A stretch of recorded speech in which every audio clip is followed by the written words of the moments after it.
solution chapter, your first chapter of +2.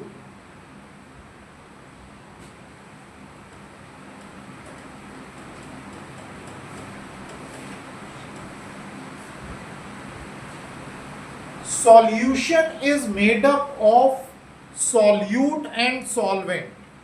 Solute and solvent.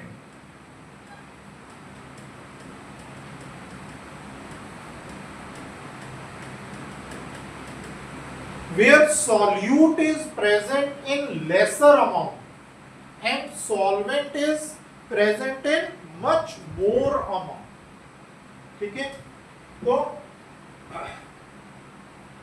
Solute come number में present होगा और solvent ज्यादा।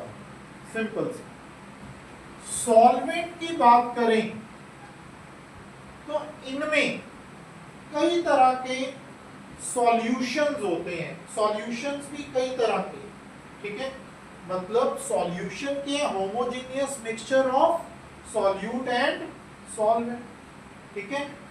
अब सॉल्यूशन में सबसे पहले बाइनरी सॉल्यूशन क्या होगा? बाइनरी सॉल्यूशन, ठीक है, जो कि 2 कंपोनेंट से मिलके बने।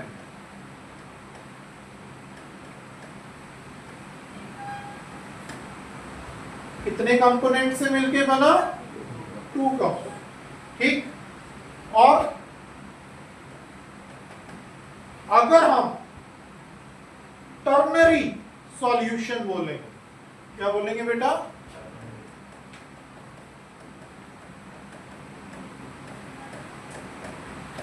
तो ये बेटा 3 कंपोनेंट से मिलके बने। अगर क्वाटरनरी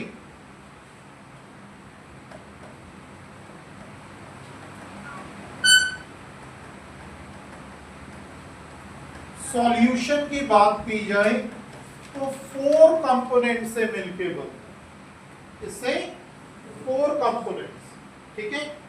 अब सॉल्यूशन को कैसे कैरेक्टराइज करोगे, कैसे समझोगे कि ये सॉल्यूशन? बात को समझ, ठीक है। आपके सामने कोई भी सॉल्यूशन है, आप कैसे बताओगे कि ये एक सॉल्यूशन है? बता सकते हो? कैसे कैरेक्टराइज करोगे कि ये सॉल्यूशन ही है? तो उसको आइडेंटिफाई करने के लिए, ठीक है, you can say characteristics of solution. Characteristics of solution. First characteristic, homogeneity. क्या बेटा? homogeneity, ठीक है।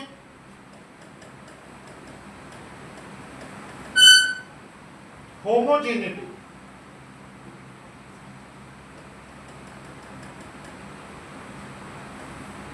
मतलब solution must be homogeneous in nature.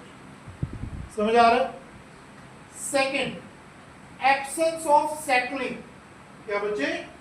Absence of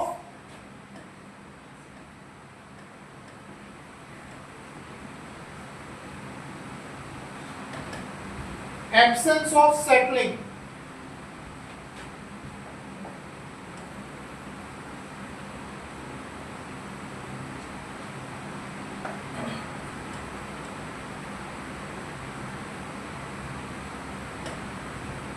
तो एब्सेंस ऑफ सेटलिंग में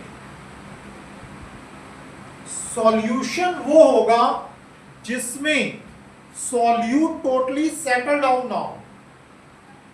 सॉल्यूट टोटली सेटल डाउन ना हो। क्लियर हो गया? ये क्लियर हो गया बेटा? थर्ड पॉइंट, इनमें जो पार्टिकल साइज है, क्या बोला मैंने? पार्टिकल साइज है वो 10⁻⁻7 to 10⁻⁸ सेंटीमीटर होना चाहिए, ठीक है। सॉल्यूट का पार्टिकल साइज इसके इन बिटवीन होना चाहिए। समझ आ गया बच्चे?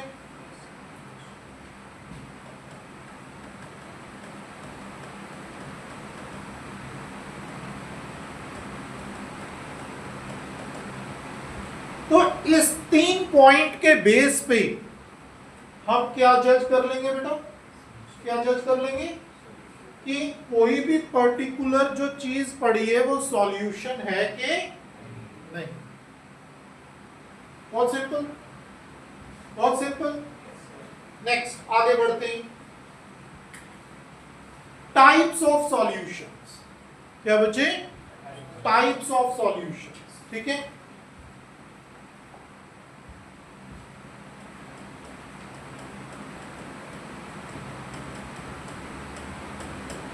कई टाइप्स के सॉल्यूशंस हैं, ठीक है। देखिए जरा, अगर हम गैस इन लिक्विड की बात करें,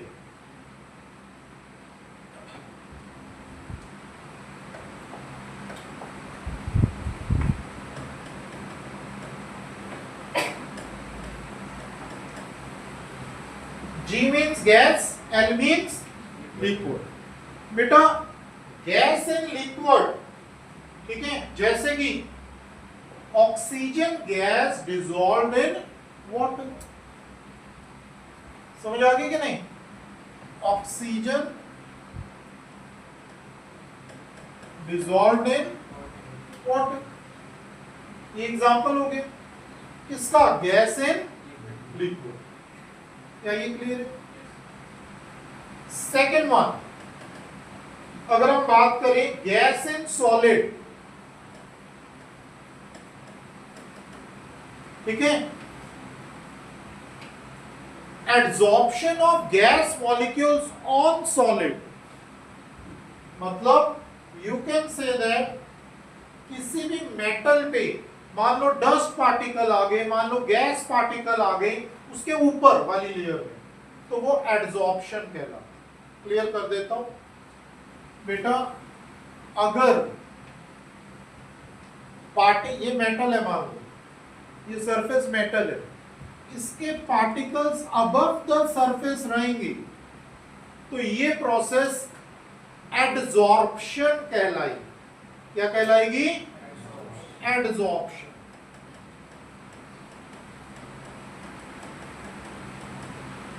क्लियर हो गया? अगर पार्टिकल्स इनसाइड चले गए तो ये प्रोसेस बोलो क्या कहलाएगी? एब्जॉर्प्शन।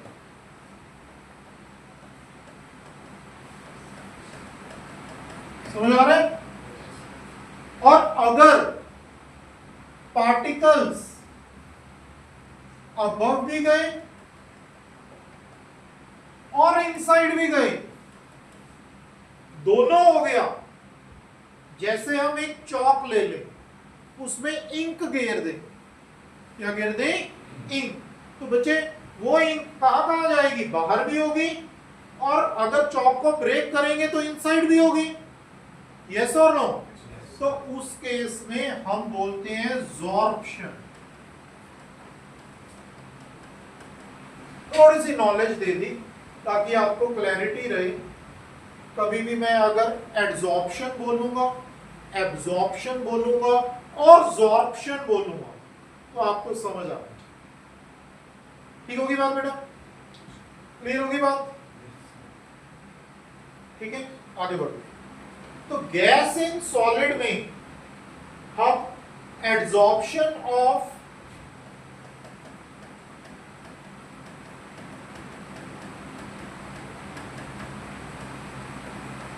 गैस ऑन मेटल, इसका मतलब समझ रहे हो? ऑन, ऊपर की साइड।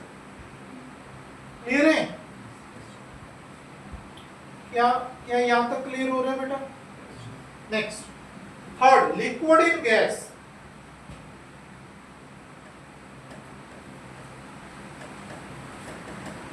क्या बेटा? लिक्विड इन गैस, ठीक है। Water vapours in air, water vapour इन,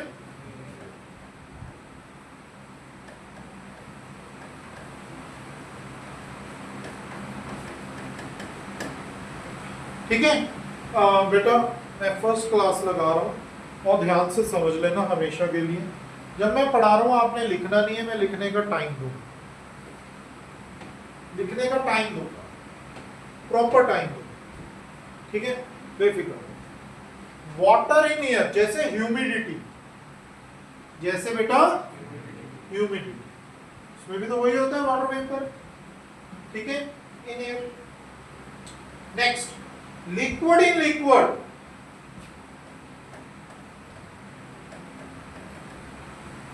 क्या होगा, क्या होगा? No, salt is solid. Ethanol in water, yes और नो? अल्कोहल, इथेनॉल को अल्कोहल कहते हैं, अल्कोहल इन वाटर, यस, वो भी हो सकता है।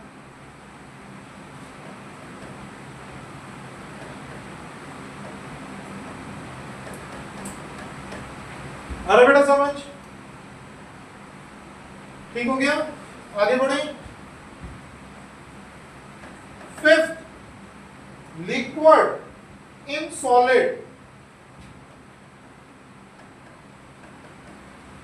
लिक्विड इन सॉलिड, अमलगम, क्या कहलाते हैं?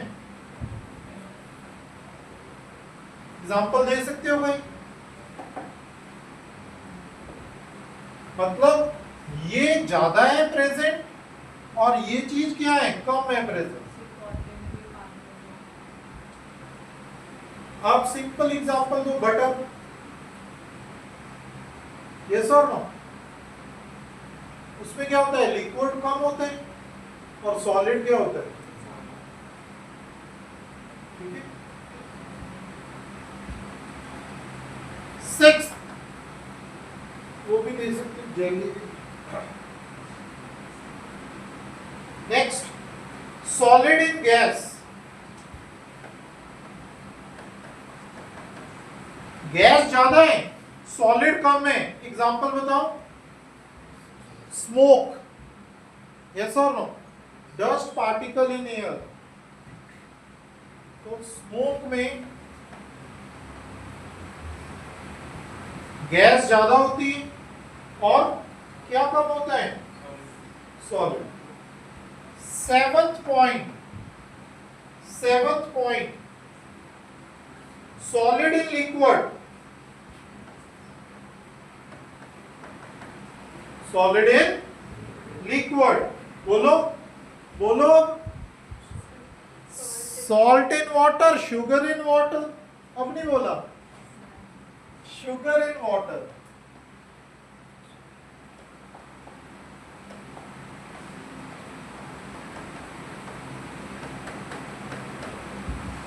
अरे समझ।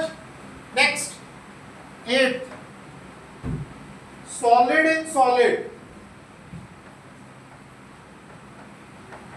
क्या होगा एग्जांपल? बहुत सिंपल है, solid in solid, alloys, very good, क्या होगा, एलॉयज, यस। तो ये बचे अलग अलग कैटेगरी ऑफ सॉल्यूशन, ठीक है, ठीक है।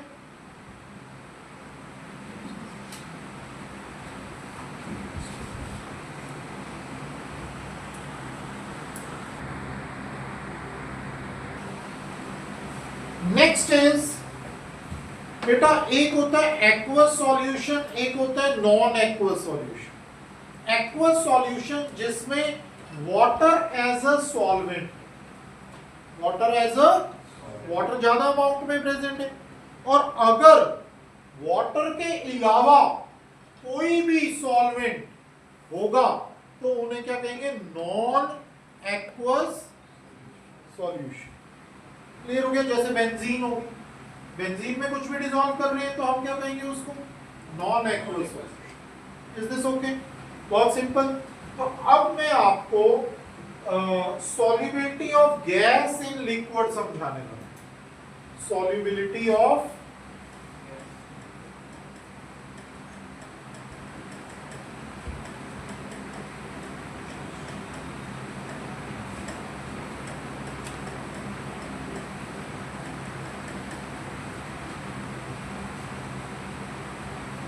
Solubility of gas in liquid, हम कैसे जज करें कि किसी की सॉल्युबिलिटी गैस के लिक्विड में कितनी कितनी है? कोई है मेथड? आप समझते हो ना, गैस की सॉल्युबिलिटी लिक्विड में ज्यादा भी हो सकती है, कम भी हो सकती है, उसके अकॉर्डिंग लिक्विड्स डिफाइन करे जाएंगे। तो मैं ये कहना चाह रहा हूं कि कोई मेथड भी है जिससे हम जज कर सकें कि गैस की सॉल्युबिलिटी कितनी है लिक्विड में। Answer is adsorption coefficient. क्या बच्चे? Adsorption coefficient.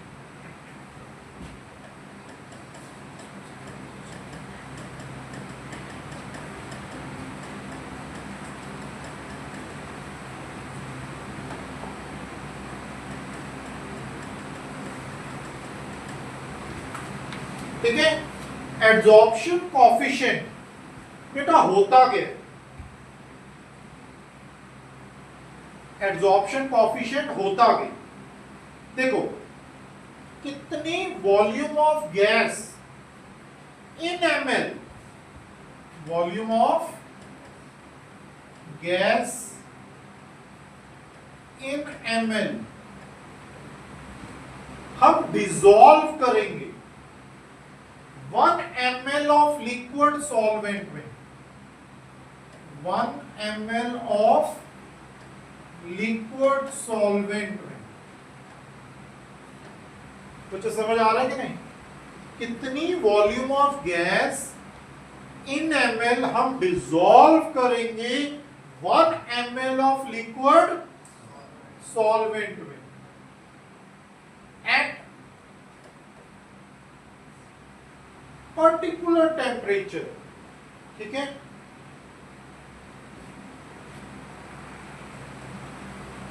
Temperature of coefficient क्या देते हैं?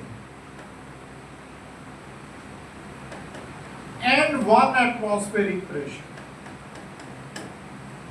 बच्चे समझ आया? डिफाइन कर दो कि अब एडसॉर्प्शन कोएफिशिएंट की स्टेटमेंट बोर्ड एग्जाम में ऑलरेडी आ चुकी है, ऑलरेडी 1 मार्क में आ चुकी। मेरी बात समझ आ गई? ठीक है, क्या है? Volume of gas in ml dissolved in 1 ml of liquid solvent at temperature of coefficient and 1 atmosphere pressure। याद हो जाएगी ऐसे? श्योर है? ठीक है, करें आगे। Next, factors affecting solubility of gas. कौन से फैक्टर्स हैं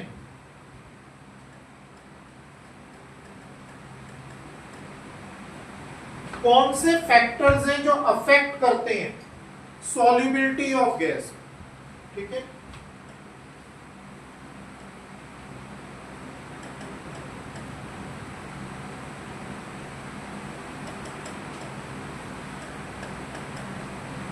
ठीक है। तो देखो बच्चे, सबसे पहला फैक्टर है nature of gas and solvent. Nature of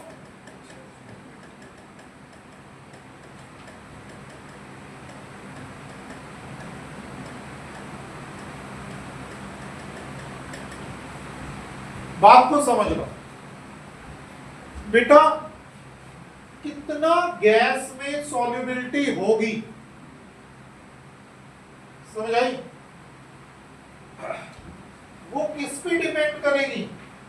liquid की कितनी, गैस की सॉल्युबिलिटी लिक्विड में कितनी होगी, ये कैसे डिसाइड होगा? First, nature of the gas and solvent. जो गैसेस जल्दी लिक्विफाई हो जाती हैं, क्या बोला?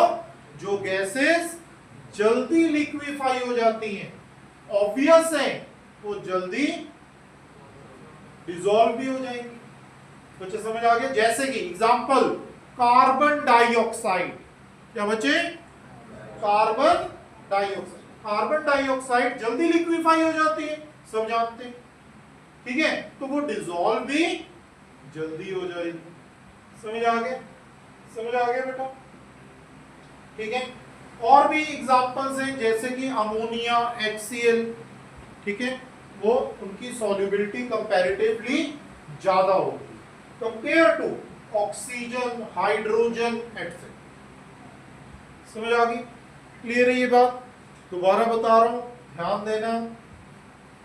जो जल्दी लिक्विफाई हो जाए वो जल्दी डिसॉल्व हो जाएगी, जो लिक्विफाई जल्दी ना हो तो जल्दी डिसॉल्व नहीं होगी। जैसे ऑक्सीजन और हाइड्रोजन जल्दी लिक्विफाई नहीं होती तो वो डिसॉल्व भी जल्दी नहीं होएगा। बच्चे आ रहा है समझ? ठीक है। Second point is temperature. क्या बच्चे? टेम्परेचर।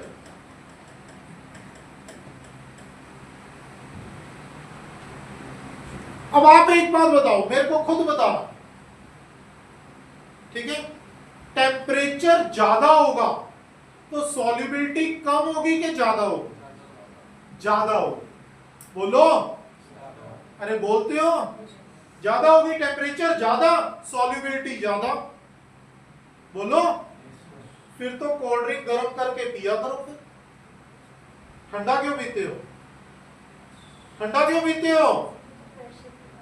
कोल्ड ना बेटा, जितना टेम्परेचर ज्यादा करोगे उतनी सॉल्युबिलिटी कम होती जाएगी। याद रखना मेरी बात, ठीक है? हाँ, समझ आ रहा है कि नहीं? जितना टेम्परेचर ज्यादा करोगे उतनी सॉल्युबिलिटी गैस की बात कर रहे हैं हम, लिक्विड में कम होती जाएगी। कोल्ड ड्रिंक्स चिल्ड करके क्यों पीते हैं? टेम्परेचर कम कर रहे हैं, सॉल्युबिलिटी बढ़ा रहे हैं गैस की लिक्विड में। आपके हिसाब से तो कोल्ड ड्रिंक गर्म करके पीना चाहिए, यस और नो?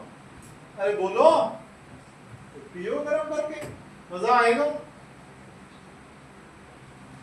ध्यान रखना, आज के बाद ये पॉइंट पे दिमाग लगाना हमेशा। लगाओगे कि नहीं? अरे बोलो, कोल्ड ड्रिंक याद आ जाएगा कि नहीं?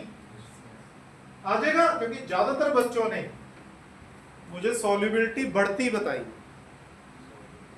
ठीक है, जबकि टेम्परेचर इंक्रीज होने से सॉल्युबिलिटी कम हो गैस।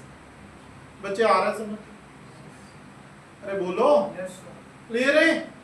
चलो आगे बढ़। अच्छा, इसमें एक चीज और बताऊंगा, आपको एक्सप्लेन भी करके दिखाऊंगा क्यों ऐसा होगा। समझ आई? एक्सप्लेन भी करके दिखाऊंगा। देखो बच्चे, गैस और सॉल्वेंट एट इक्विलिब्रियम क्या बना रहा है? Solution plus heat, plus heat. अब मेरी बात ध्यान से सुनना, जिस बच्चे ने इक्विलिब्रियम चैप्टर में +1 में ले चैटलियर प्रिंसिपल पढ़ा हुआ, क्या पढ़े? ले चैटलियर प्रिंसिपल में क्या कहा गया था कि अगर टेम्परेचर बढ़ता है तो हीट बढ़ती है, यस और नो? अगर हीट बढ़ेगी तो सॉल्यूशन किस साइड जाएगा? गैस और उल्टा जाएगा, बैकवर्ड डायरेक्शन में जाएगा, यस और नो? ठीक है, तो ये मैं दोबारा इसलिए बता रहा हूं, किसी ने नहीं भी पढ़ा तो वो क्लियर हो जाए। ठीक है बेटा, कभी भी टेम्परेचर बढ़ता है तो ये बढ़ेगा तो इस पे इफेक्ट आएगा कि नहीं? सॉल्यूशन पे टेम्परेचर बढ़ा तो सॉल्यूशन वापस जाना चाहेगा कि नहीं? तो गैस और सॉल्वेंट सेपरेट हो जाएंगे कि नहीं? यस और नो? तो अगर ये सेपरेट हुए तो सॉल्युबिलिटी कम हुई कि ज्यादा? कम। टेम्परेचर बढ़ने से सॉल्युबिलिटी कम हो। क्या ये क्लियर हो? कुछ ऊपर से तो नहीं गया? बता दो ऊपर से गया तो हो जाएगा, हो जाएगा। चलो थर्ड पॉइंट करो, आज थर्ड पॉइंट पे। Next, pressure. प्रेशर का रोल सिर्फ हेनरीज लॉ बताएगा। कौन बताएगा?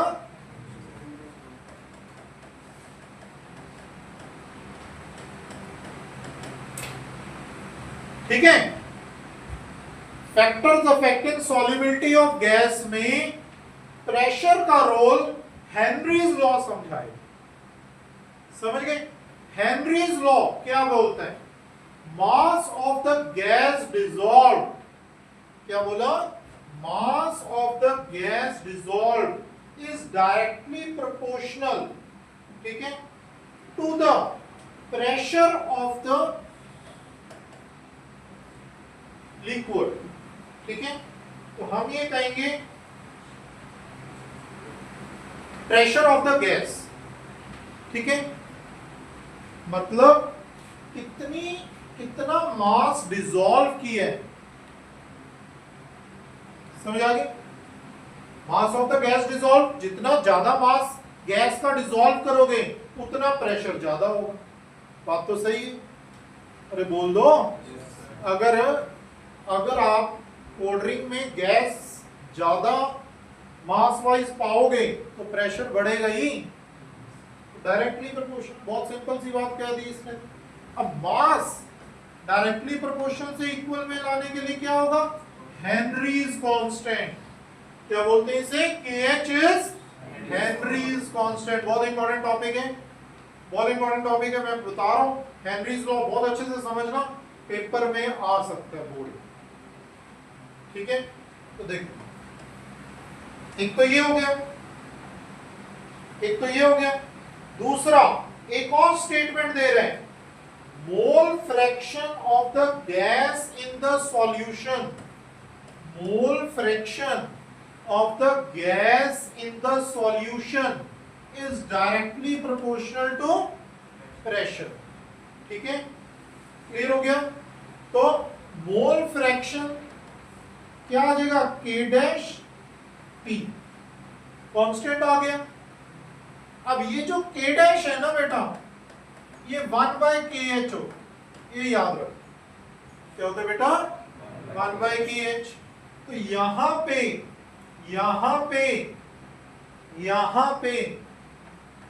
1/KH पुट कर दो, ठीक है, इंटू P हो जाएगा। अरे बोल दो। KH उधर चला जाएगा, P क्या आ जाएगा? KH इंटू, ठीक है।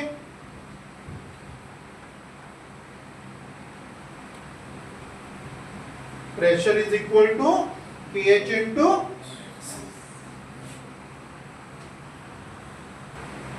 अब बेटा बहुत सिंपल सी बात बताऊंगा, अगर हेनरीज कांस्टेंट की वैल्यू ज्यादा है, क्या बोला? हेनरीज कांस्टेंट की वैल्यू ज्यादा है, गैस की सॉल्युबिलिटी भी समझ लेना ज्यादा है। ऑब्जेक्टिव आ सकता, वैल्यू दी होंगी 3-4 ऑप्शंस में, ठीक है। आपको इंक्रीजिंग डिक्रीजिंग ऑर्डर बोल देंगे, आपको कुछ सॉल्युबिलिटी के अकॉर्डिंग कुछ भी बोल देंगे, है ना। आपने समझ लेना है, जिसकी भी सॉल्युबिलिटी ज्यादा हुई, हेनरीज कांस्टेंट की वैल्यू क्या होगी? बोलो बच्चे। सॉल्युबिलिटी ज्यादा हुई तो हेनरीज कांस्टेंट की value come, inversely proportional.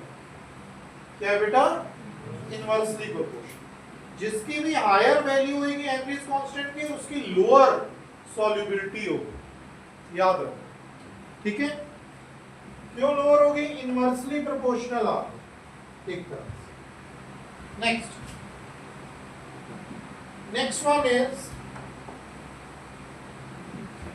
Applications of Henry's law. हमें बेनिफिट्स कैसे हेनरीज लॉ के मिल रहे हैं, ठीक है।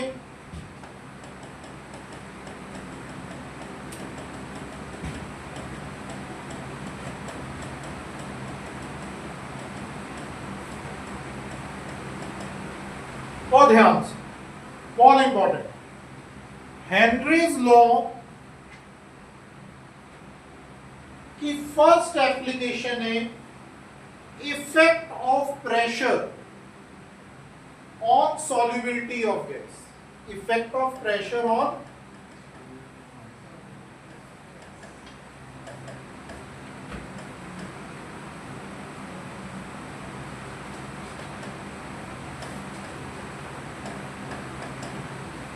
ठीक है, इस एप्लीकेशन से हम जज कर सकते हैं कोल्ड ड्रिंक्स कितनी तरह की बनती हैं, ठीक है ना, यू कैन से बियर्स में कितना प्रेशर हम इनपुट करें गैसेस का, cold drinks beers related to gas, कोई भी आइटम जैसे सोडा वाटर बॉटल भी है वो भी, तो वो सिर्फ हेनरी लॉ के बेस पे ही हम जज कर पाएंगे कितना इंडस्ट्रीज में गैस पुटअप करना है पर्टिकुलर किस पे, लिक्विड।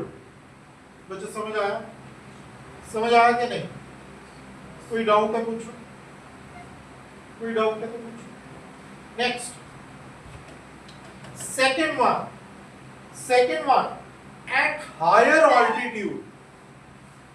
बच्चे हायर ऑल्टीट्यूड में यू ऑल नो ऑक्सीजन का प्रेशर कम हो तो इनहेल करने में मुश्किल आती, तो ज्यादातर जो हायर ऑल्टीट्यूड में लोग रहते हैं उनको मेंटल सिकनेस हो जाती है due to less oxygen intake.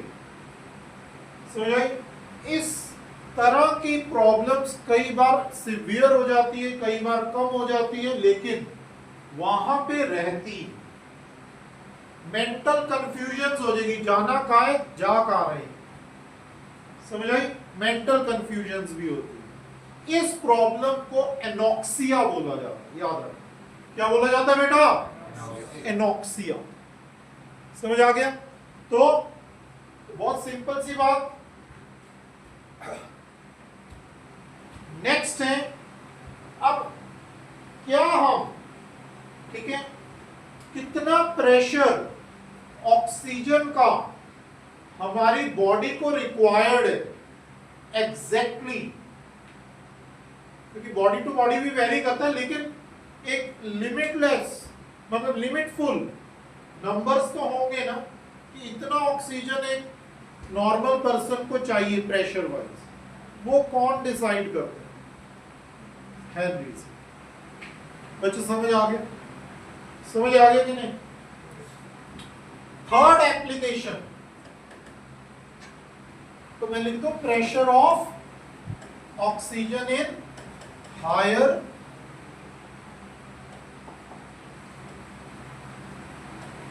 Altitude. समझ आओगे इतने से, है ना? आगे एक वर्ड और लिख देता हूं, अब तो बिल्कुल समझ आओगे, ठीक है? अब देखो थर्ड पॉइंट है डीप सी डाइवर्स। जो डीप सी डाइवर्स होते हैं ना बेटा, उनमें उनको आप जानते हैं कि सांस लेना हो तो वो सिलेंडर्स लेके जाते हैं सांस, बैक पे सिलेंडर्स होते हैं ना उनके डीप सी डाइवर्स के, वो डाइवर्स को ऑक्सीजन क्या चाहिए होती, सिलेंडर में कौन सी गैसेस होंगी, ऑक्सीजन होगी, और ऑक्सीजन एंड नाइट्रोजन जो मेनली एयर में प्रेजेंट है। लेकिन आपको हैरानी होगी कि जो डीप सी डाइवर्स होते हैं ना बेटा, उनको जब नाइट्रोजन और ऑक्सीजन दी जाती है, जब वो हाई प्रेशर पे नाइट्रोजन को इनहेल करते हैं, तो आपको हैरानी होगी उनकी ना बॉडी में पेन होनी शुरू हो जाती है। समझ आ रही है? अब यहां पे रोल किसका आ जाता है, हेनरीज लॉ, कि किस गैस को कितना प्रेशर पे रिक्वायरमेंट कितनी है। तो क्या किया जाता है, जो सिलेंडर्स है ना बच्चे जो प्रोवाइड किए जाते हैं, उनमें काफी हद तक नाइट्रोजन कम कर दिया जाता है और उसकी जगह हीलियम डाल दिया जाता है। कौन सी गैस डालते हैं, हीलियम। लिटिल बिट नाइट्रोजन भी होती है लेकिन ज्यादा हीलियम, क्योंकि हीलियम गैस हमारी बॉडी कम प्रेशर पे भी मतलब ज्यादा प्रेशर पे भी जब इनहेल करेगी तो पेनफुल इफेक्ट नहीं आएगा। क्या नहीं आएगा? Painful. Is this okay for all of you?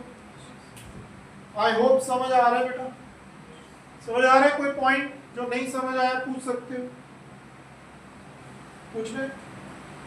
पूछ ले बेटा, बोलो। क्लियर है ये बात? तो थर्ड पॉइंट कि deep sea diverse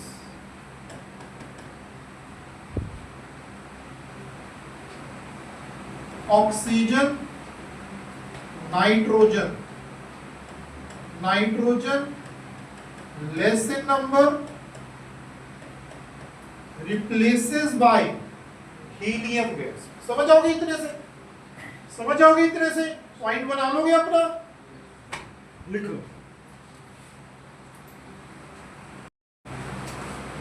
next one is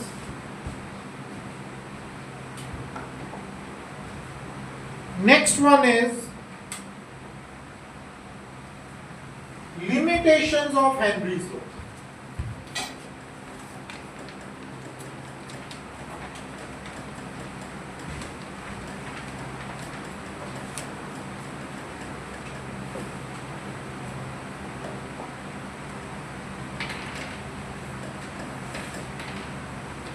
Henrys law के क्या लिमिटेशंस है ये भी जानना जरूरी है ना?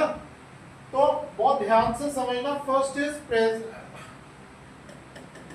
Pressure is not too high, pressure is not too high, मतलब बहुत ज्यादा अगर प्रेशर ले जाओगे तो हेनरी लॉ रिजल्ट नहीं देगा। हेनरी लॉ रिजल्ट ही नहीं देगा, आपको कोई रिजल्ट नहीं आएगा।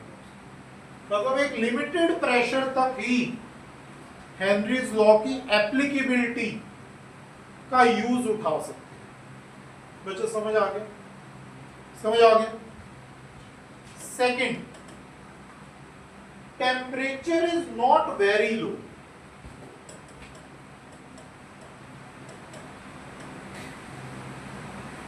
बहुत ज्यादा लो टेम्परेचर पे तो फ्रीज होने लग जाएगा, तो वो रोल प्ले उतना ज्यादा अच्छा नहीं करता। कुछ समझ आ रहा है? समझ आ रहा है? थर्ड लिमिटेशन कि gas molecules must not associate और डिसोसिएट विद सॉल्वेंट। ठीक है? तो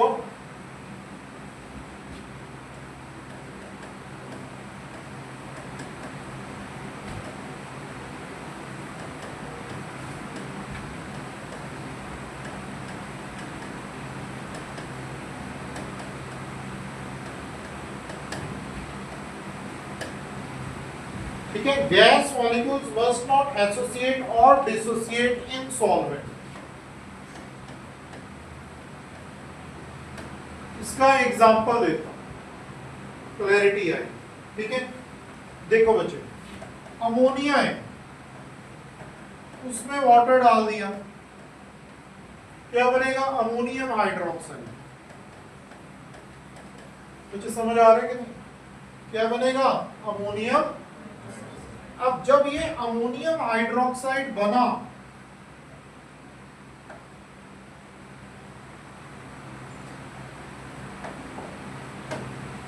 जब ये अमोनियम हाइड्रोक्साइड बना तो ये फर्दर डिसोसिएट हो जाएगा। किसमें?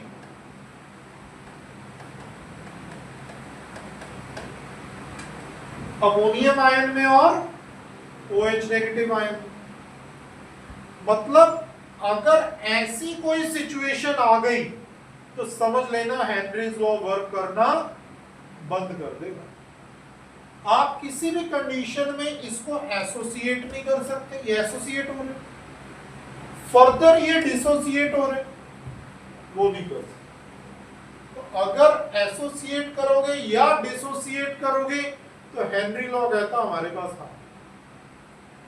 हेनरी लॉ नहीं वर्क करेगा। क्लियर? क्लियर बेटा? नेक्स्ट कुछ इंपॉर्टेंट नोट बना के पॉइंट बता रहा हूं जो आपको ऑब्जेक्टिव पॉइंट से जानना जरूरी है। देखिए, gases is less soluble in aqueous solution, ठीक है, of electrolyte than in pure water. मतलब जो गैसेस है ना बेटा, वो लेस सॉल्यूबल होगी, ठीक है, aqueous solution of electrolyte then in pure water, ठीक है। मतलब प्योर वाटर में सॉल्युबिलिटी क्या होगी, बोलो, अरे बोलो, लेस होगी, लेस होगी। हाँ, ठीक है, बहुत ध्यान से समझना।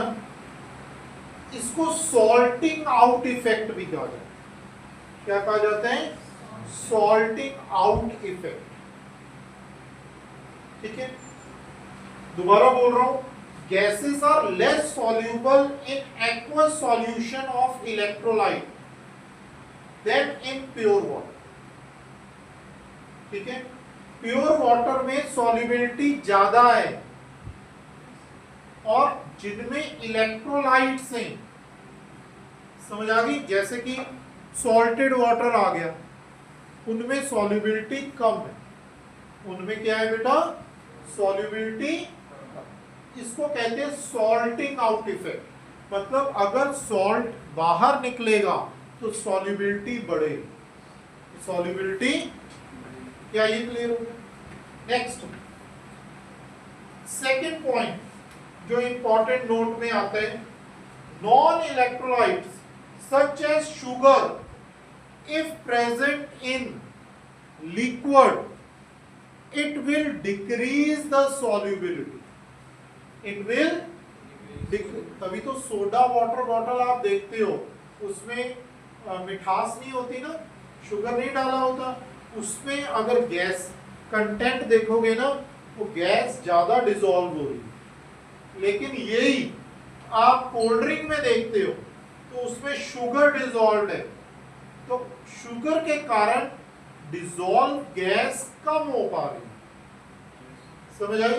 तो अगर गैस कम डिसॉल्व हो पा रही है शुगर के कारण, तो उसकी सॉल्युबिलिटी शुगर के कारण कम हो रही है। समझ आ गया?